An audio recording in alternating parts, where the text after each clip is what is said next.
ओम बृहस्पति नमः। ओम गुरुवे नमः। आज हम बृहस्पति देव की एक बड़ी ही दुर्लभ कथा सुनेंगे।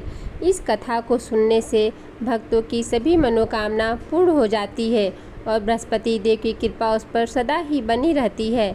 भारतवर्ष में एक प्रतापी और दानी राजा राज्य करता था। वह नित्य गरीबों और ब्राह्मणों की सहायता करता था।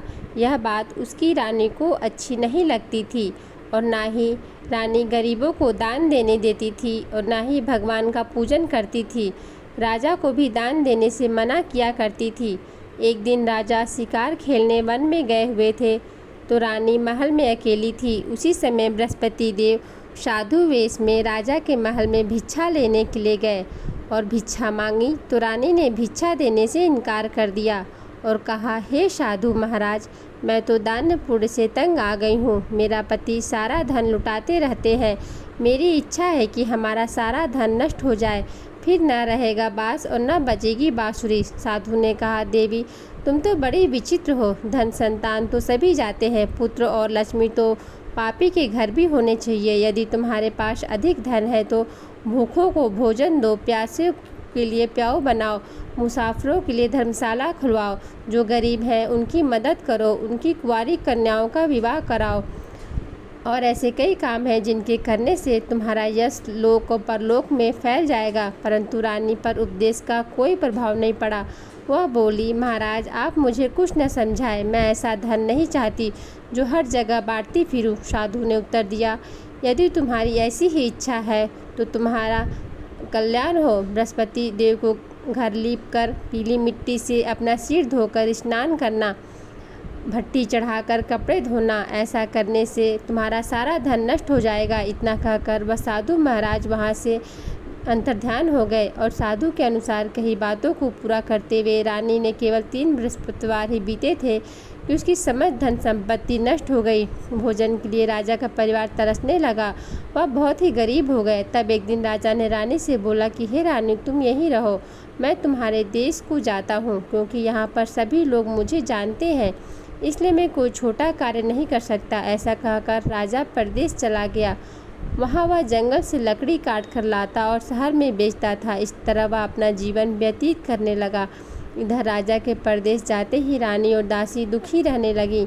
एक बार जब रानी और दासी को 7 दिन तक बिना भोजन के रहना पड़ा तो रानी ने अपनी दासी से कहा, हे दासी, पास ही के नगर में मेरी बहन रहती है, वह बड़ी धनवान है, तू उसके पास जा और कुछ लेकर आ ताकि थोड़ा बहुत गुजारा बसर हो सके। रानी दासी की बहन के पास गई। उस दिन गुरुवार था और रानी की बहन उस समय बृहस्पतिवार व्रत की कथा सुन रही थी।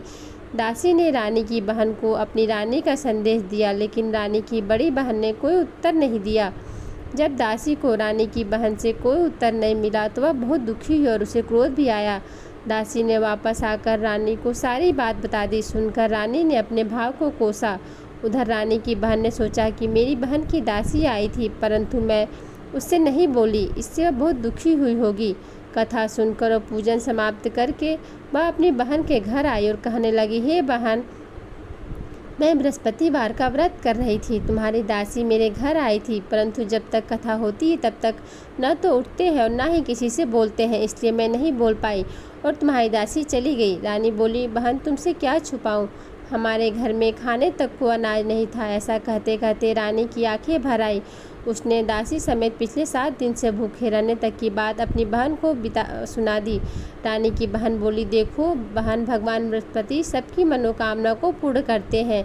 देखो शायद तुम्हारे घर में अनाज रखा हो। पहले तो रानी को विश्वास नहीं हुआ, पर बहन के कहने पर उसने अपनी दासी को अंदर भेजा और सचमुच अनाज से भरा एक घड़ा मिल गया।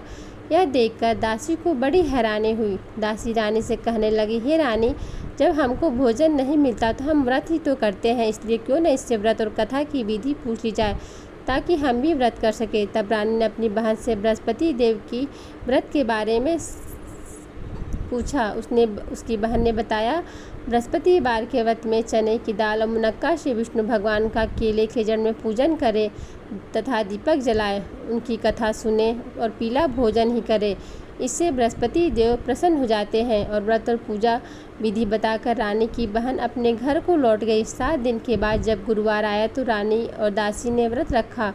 घुड़साल में जाकर चना गुड़ लेकर आई, फिर उसे केले की जड़ तथा विष्णु भगवान का पूजन किया। अब पीला भोजन कहाँ से आया, इस बात को लेकर दोनों बहुत दुखी हुई थी, क्योंकि उन्होंने व्रत रखा था, इसलिए बृहस्पति देव उनसे प्रसन्न थे। इसलिए वे एक साधारण व्यक्ति का रूप धारण करके 2 थालों सुंदर पीला भोजन दासी को दे गए। भोजन पाकर दासी बहुत प्रसन्न हुई और फिर रानी के साथ मिलकर भोजन ग्रहण किया।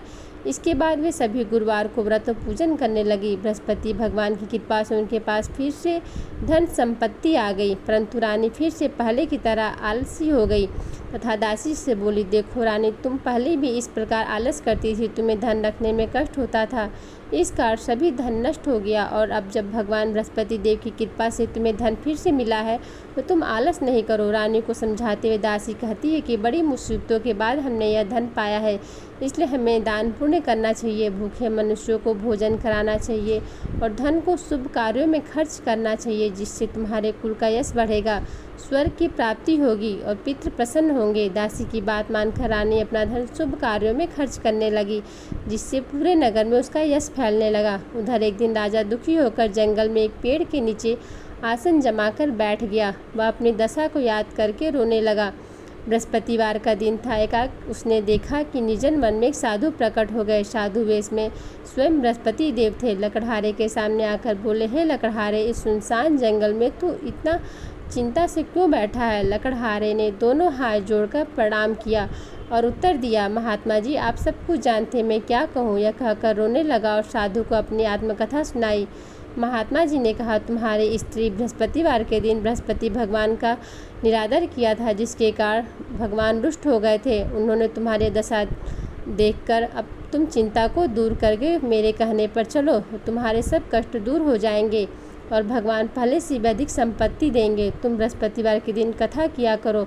2 पैसे के चना मुनक्का लाकर उसका प्रसाद बनाओ, शुद्ध जल से लोटे में शक्कर मिलाकर अमृत तैयार करो और कथा सुनने के बाद अपने सारे परिवार और सुनने वाले प्रेमियों में अमृत व प्रसाद को बांटकर खुद भी ग्रहण करो। ऐसा करने से भगवान तुम्हारी सभी मनोकामना पूरी करेंगे।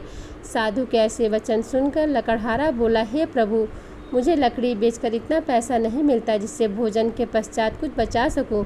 मैंने रात्रि में अपनी स्त्री को रोते हुए देखा है। मेरे पास कुछ भी नहीं है जिससे मैं उसकी खबर मंगा सकूं, और फिर मैं बृहस्पति देव की क्या कहानी सुनूं, मुझको तो कुछ भी मालूम नहीं है। साधु ने कहा, हे लकड़हारे, तुम किसी की चिंता मत करो। बृहस्पतिवार के दिन तुम रोजाना की तरह लकड़ियाँ लेकर शहर को जाओ। तुमको रोज से दुगना धन प्राप्त होगा, जिससे तुम भली भांति भोजन कर लोगे और बृहस्पति देव की पूजा का सामान भी आ जाएगा।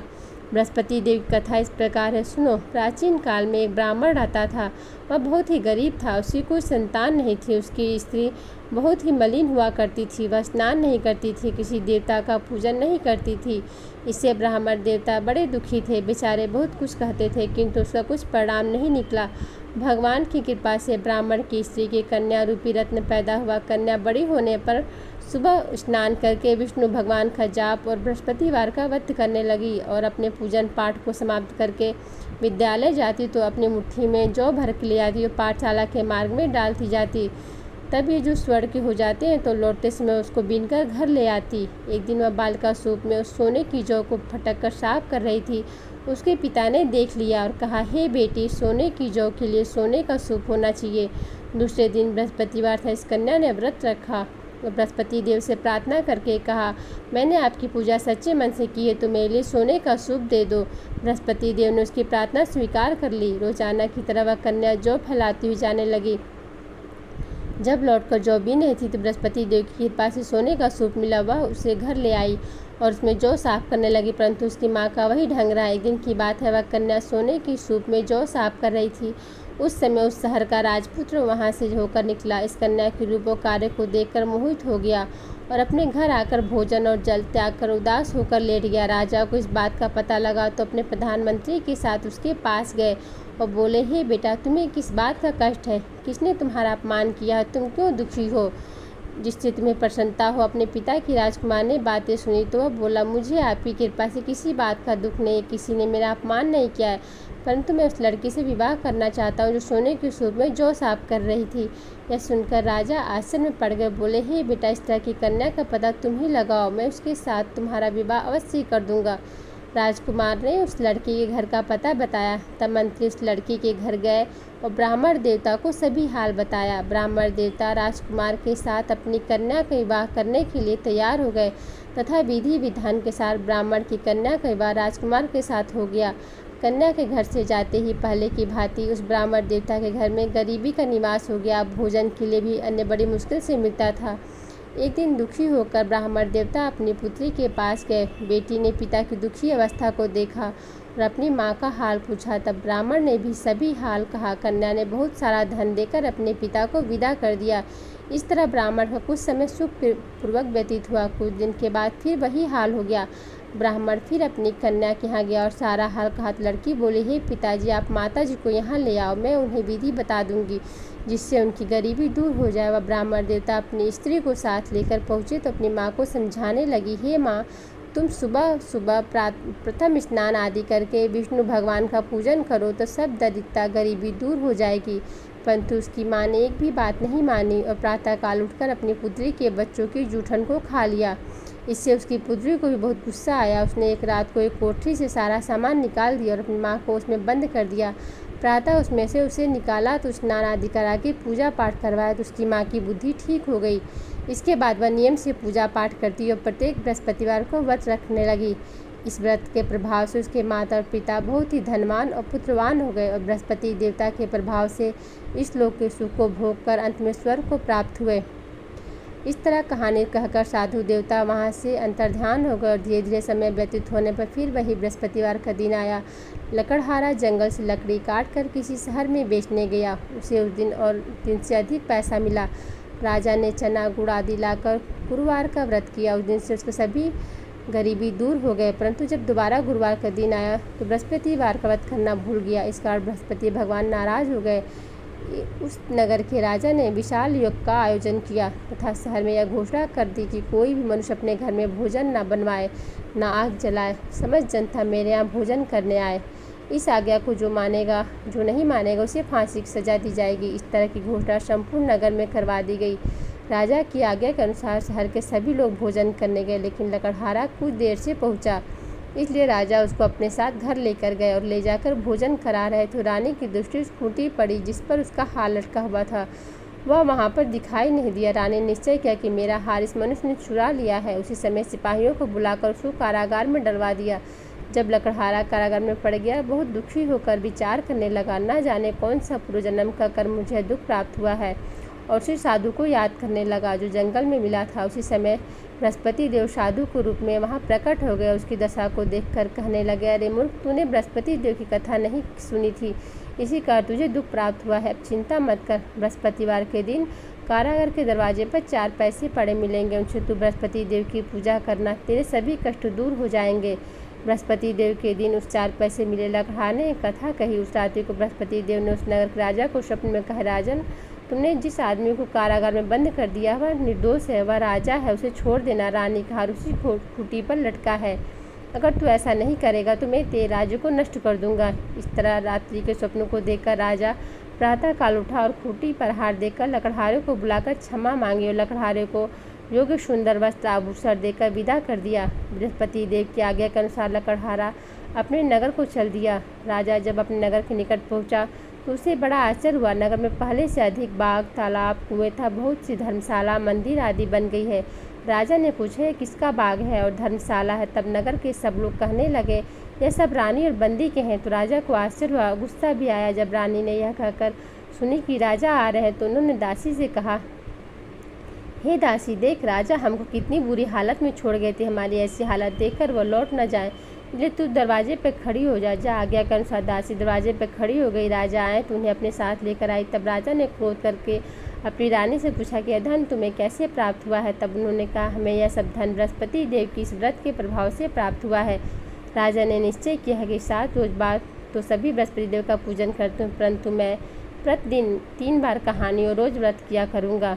अब हर समय राजा की दुपट्टे में चने की दाल बंदी रहती और दिन में 3 बार कहानी कहते। एक राजा रोज ने विचार किया कि चलो अपनी बहन के यहाँ होकर आता हूँ। राजा की बहन ने यह शुभ समाचार सुना तो वह बहुत ही खुश हुई और बधाई लेकर अपने भाई के यहाँ आई। बृहस्पति देव की कथा का गुणगान किया उनकी सभी इच्छाएं बृहस्पति देव ने पूर्ण की। मनुष्य को हृदय से उनका मनन करते हुए जयकारा करना चाहिए तथा प्रेम से बोलिए, जय बृहस्पति देव की, भगवान की जय, समस्त देवी देवताओं की जय। अब आप भगवान बृहस्पति देव की आरती श्रवण कीजिए। जय बृहस्पति देव की।